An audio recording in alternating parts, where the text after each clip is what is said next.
Hey guys, welcome to Owlets Tarot. I'm Jason. Thanks so much for joining me. Excuse me, as always, and for sharing your time and your energy with me. I greatly appreciate it. This is going to be a general collective for my lovely Libras, my leaders. Anything you need to know about the channel is down in the description box below. For your guys' reading, I asked Spirit what deck wanted to be used, and the big boys wanted to come out. So, yay me. They're always fun to shuffle. But it's quite a read. I normally turn over the cards or, lay them out and don't really pay any attention to them, just kind of hit record. But with these cards, I like to take a minute. There's so much detail to everything to really kind of absorb exactly where the visual representation of the message is leading me, and then align that with what I'm getting from Spirit and my intuition and the overall energies. And I can say that you guys have definitely been doing a lot of shadow work, and it's not easy. Congratulations. Big congratulations. Starting out with the Eight of Swords. Hold on, I gotta see where I gotta hold this.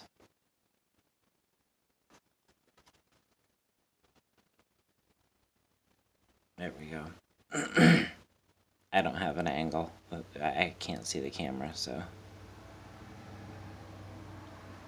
Eight of Swords and the Three of Coins in your past energy. And with this Three of Coins, I very strongly noticed one person. So there is a collaborative feel here, but it's almost like a collaboration with mind, body, and spirit.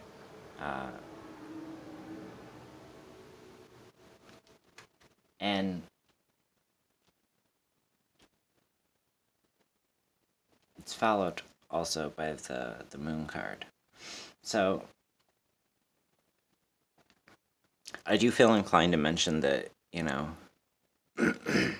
when doing shadow work, act with force, but try not to be forceful.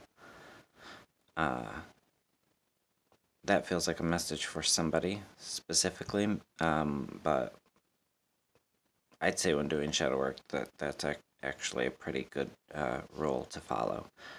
It's difficult enough on its own.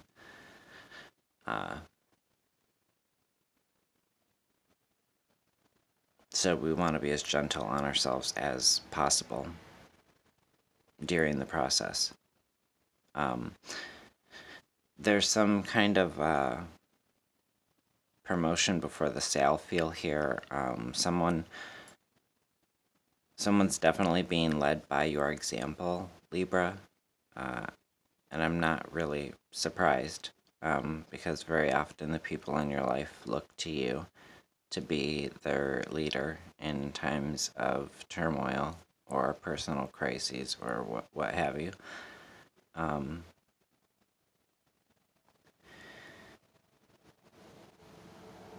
And for those of you who don't, I mean, most of you I know exactly what shadow work is. But our shadow is really just a byproduct of projections of others. The projections that our parents put on us, or the projections that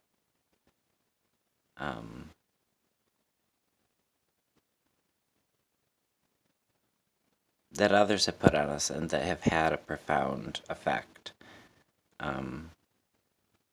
often stemming from childhood, but these things get reinforced. And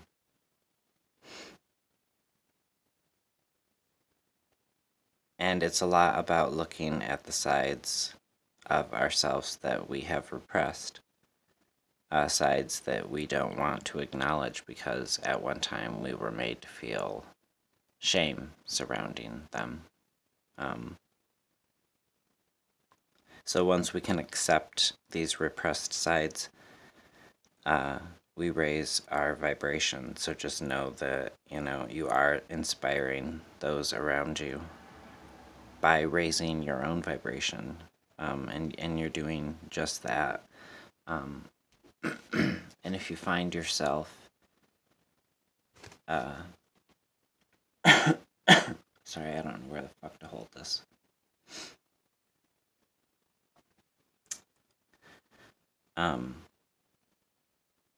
If you find yourself in a state of mind where your emotions are overriding your ability in any way to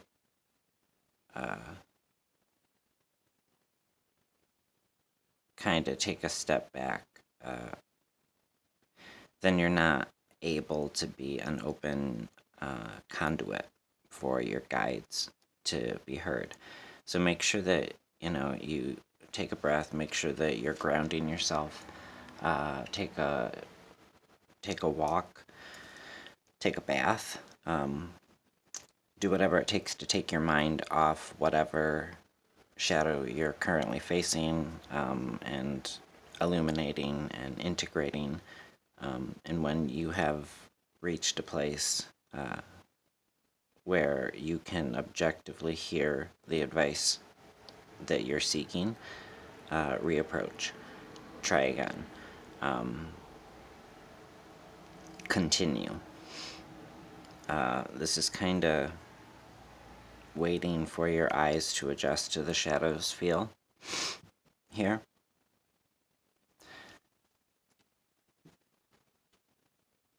And then we have the Magician following the moon. Well, the Magician following the moon, well, really this whole sequence, you're manifesting like a motherfucker. By looking inside, by looking underneath it all.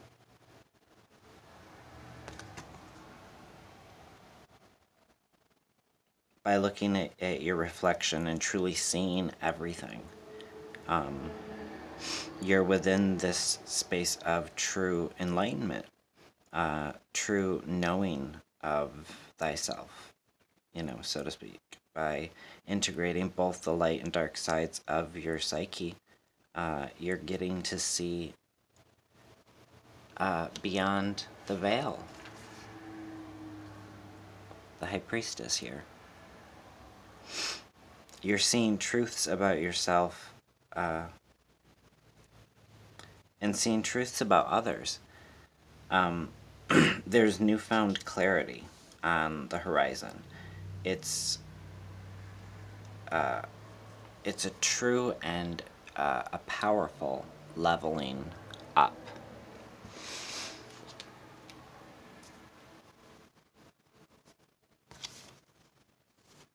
And this is all coming from within. Hermit, your last card, out. You're lighting your own way. Being fearless as you enter the darkness because you're golden, my loves. You own the light. You are your own illumination. And the Hermit is that quiet time that you're needing due to all the juggling, internal juggling that you're doing. Shadow work is not for the weak, my friends, and you're showing that you're in beast mode. You're in boss mode. You're showing an immense amount of fortitude as you face full on these shadows within you, as you light up the darkness and wake up new parts of yourself and inspire others and learn to love these new parts, thereby learning to gain a more complete control over them rather than these darker traits controlling you in any way. It's important for you to maintain composure over your emotions, and you've been doing just that. You've been doing beautifully at regulating your emotions. Yes, way to lead, Libra. In the Animal Oracle, it's from the Wild Elemental Oracle by Michelle Matuzas. Matuzas. We've got the butterfly. So this is air energy, and this has to do with transformation, living in the moment, transmutation, all the work that you've been doing within, seeing the magic within yourself, and seeing the magic in the world around you. And this is number 35, so that breaks down to an 8. A number of abundance, a number of authority of oneself, which is exactly what you're getting by integrating your shadow side. And then I also pulled a card from the Empathetic Oracle deck, and this is by Michelle as well. And I don't know this deck as well, so I'm going to read you from the book exactly what this card means.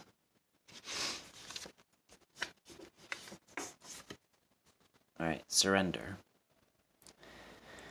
When the answers cannot be found, I surrender so that I may listen for the answers that reside in stillness. Okay, needing that still, quiet place to grow, to problem solve from. Remember that the work that you're doing is leading you toward a clarity unlike anything that you've known. So,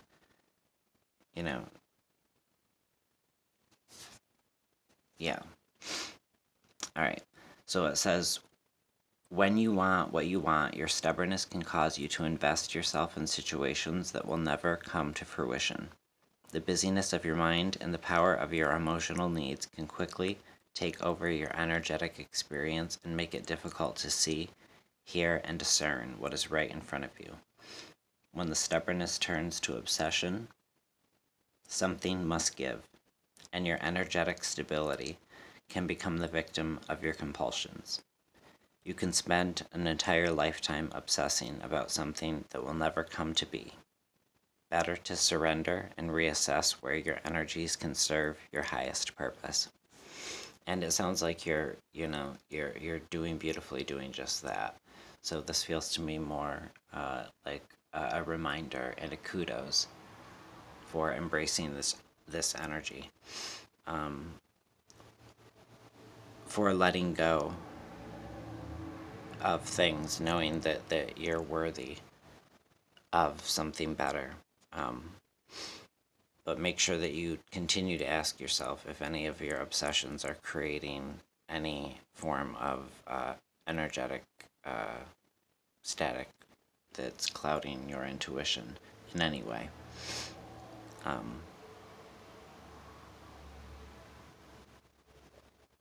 And if so, ask yourself why you're not surrendering to the flow, to the tide of energetic movement.